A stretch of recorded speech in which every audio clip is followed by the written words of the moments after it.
दोस्तों, मेरा नाम बोविस सैनी है। आज हम तिब्बत के दलाई लामा की बात करेंगे। वे भारत में क्यों रहते हैं, साथ ही हम जानेंगे कि तिब्बत के दलाई लामा का चुनाव कैसे होता है। दलाई लामा एक पद का नाम होता है, न कि किसी व्यक्ति का नाम होता है। दलाई शब्द मंगोलिया भाषा से लिया गया है, जिसका अर्थ होता है सागर।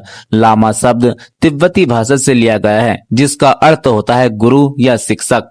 इस समय तिब्बत में 14वें दलाई लामा के रूप में तेंजिंग ग्यात्सो हैं, जिनका जन्म 1935 में तिब्बत में हुआ था।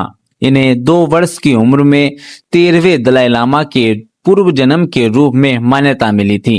इनकी मठ से जुड़ी शिक्षा 6 वर्ष की आयु में शुरू कर दी गई थी। उनकी शिक्षा नालंदा परंपरा पर आधारित थी, जिसमें उन्हें तर्कशास्त्र, ललित कला, संस्कृत व्याकरण और औषधि का ज्ञान लिया। साथ ही बौद्ध धर्म दर्शन का ज्ञान भी अर्जित किया। बौद्ध धर्म के अनुयायी दलाई लामा को अपने भगवान के रूप में देखते हैं। दलाई लामा तिब्बती बौद्धों के आध्यात्मिक, धार्मिक और राजनीतिक गुरु होते हैं। 1950 के दशक में चीन लगातार तिब्बत पर आक्रमण किए जा रहा था। उस समय दलाई लामा मात्र 24 वर्ष के थे। उन्होंने चीन के साथ बातचीत करने की काफी कोशिश की, लेकिन चीनी सरकार ने तिब्बत पर अपनी पकड़ मजबूत करने के लिए दमनकारी नीति जारी रखी। 1959 में दलाई लामा ने तिब्बत को छोड़ने का फैसला लिया, क्योंकि चीन ने तिब्बत पर कब्जा कर लिया था। दलाई लामा को डर था कि अगर उन्हें हिरासत में ले लिया जाएगा तो और भी बद से बदतर हो जाएगा। उन्होंने अपनी जान बचाने और तिब्बती संस्कृति को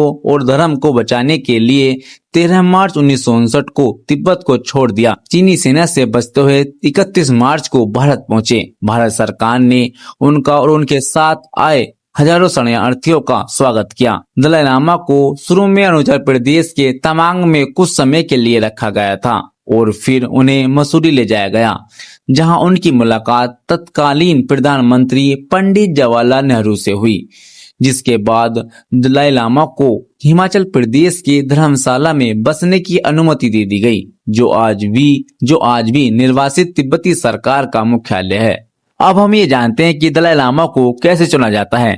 जब किसी दलाई लामा की मृत्यु हो जाती है तो उसके बाद वरिष्ठ लामाओं द्वारा ध्यान और प्रार्थना के माध्यम से संकेतों का निरीक्षण किया जाता है। लामाओं लासो नाम की एक पवित्र झील में वरिष्ठ भिक्षु ध्यान लगाकर संकेत प्राप्त करते हैं, जैसे किसी गांव का नाम या कोई दिशा या कोई दृश्य। इन्हीं संकेतों के आधार पर उस समय जन्मे बालक की खोज की जाती है। कई दल पूरे तिब्बत, नेपाल, भूटान और भारत के हिमालयी क्षेत्रों में भ्रमण करते हैं। जब किसी विशेष बच्चे पर संकेत होता है तो उसके साथ विशेष परीक्षण किए जाते हैं। बच्चे से पिछले दलाई लामा की वस्तुओं जैसे माला, कपड़े, छड़ी इत्यादियों में से किसी सही वस्तु की पहचान कराई जाती है। इस दौरान व्यवहार और बुद्धिमत्ता का भी निरीक्षण हो जाता है। साथ ही ध्यान और स्वभाव भी परखा जाता है। यदि बच्चा यह सब सफलता पूर्वक करता है तो उसे दलाई लामा घोषित कर दिया जाता है। चुने गए बालक को मठ में लाकर विशेष अनुष्ठानों के जरिए गद्दी पर बैठाया जाता है। उसे वर्षों तक बौद्ध धर्म, तिब्बती संस्कृति और दर्शन की शिक्षा दी जाती है। दोस्तों, अगर आपको मेरी वीडियो अच्छी लगी है तो प्लीज वीडियो को लाइक, शेयर, कमेंट करना ना भूलें। धन्यवाद।